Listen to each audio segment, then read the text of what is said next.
Joining us right now to discuss this, Rabbi Yoel Schonfeld, the president of Coalition of Jewish Values. Rabbi, good to see you, and thank you so much for being with us today on Newsline. Thank you, Bianca. Pleasure to be here. I wish it was under better circumstances. You know, we have rising anti-Semitism here in our nation. We have families who aren't reunited with their loved ones. And we are supposed to be, celebrating here as a faith. Excuse me, I'm just getting a word that Donald Trump is speaking. Hang on one second, Rabbi. We're going to go to the courthouse. Stand by, sir. Let's listen in to Donald Trump as he exits.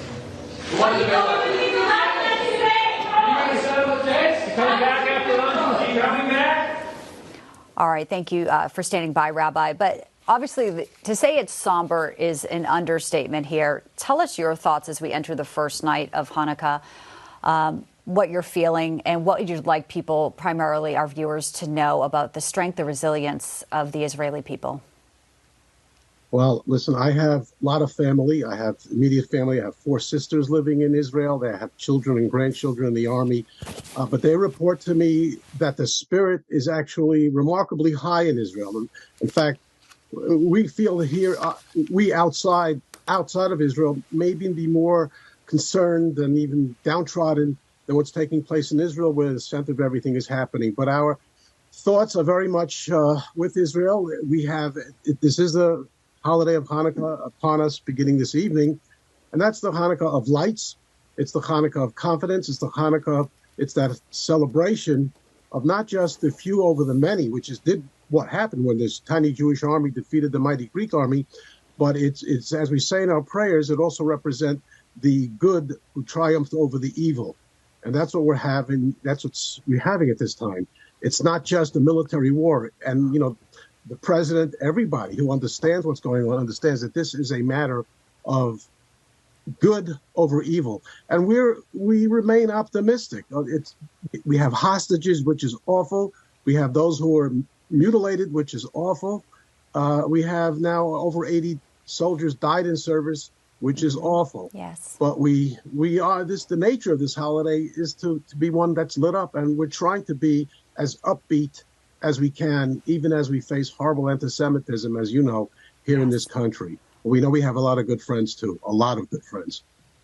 Amazing sentiments there, Rabbi. And I know that there are some people who have expressed concern that they don't want to put out a menorah. I mean, that's where we are in America, because they don't want to be targeted if people know that they're Jewish. We've seen people storm the unrest outside of Jewish bakeries in Philadelphia. I mean, where we are today, what would be your thoughts or your message to people who maybe feel a little bit hesitant to be outward facing, while every right they should be celebrating, like you said, and be able to partake in the joy of this season?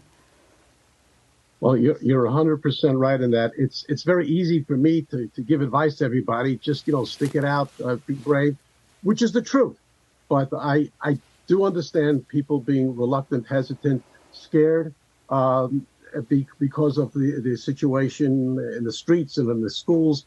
And maybe it is wise to withdraw a bit. I would like, though, people to be as public as they can so that we're not submitting, we're not cowering.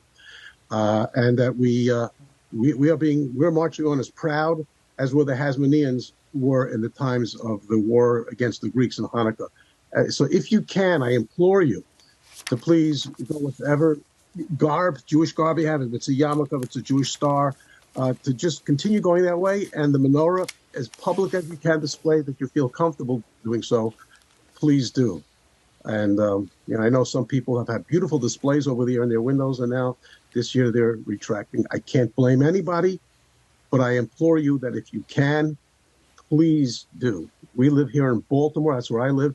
And it's a very quiet town, thank God. We don't have incidents. I hope we can be as public in our display as the kind people of Baltimore are allowing us to be. And they are very kind. I hope so too, Rabbi. And it should be, like you said, a display of the season here. So many people have been denied so much joy, especially in Israel, the past 2 months. So hopefully they are getting some revelry, at least, what they can. Rabbi Yoel Schonfeld, I appreciate your time, sir. Wonderful having you here on Newsline today. My honor. Thank you. Thank you, and happy first night of Hanukkah.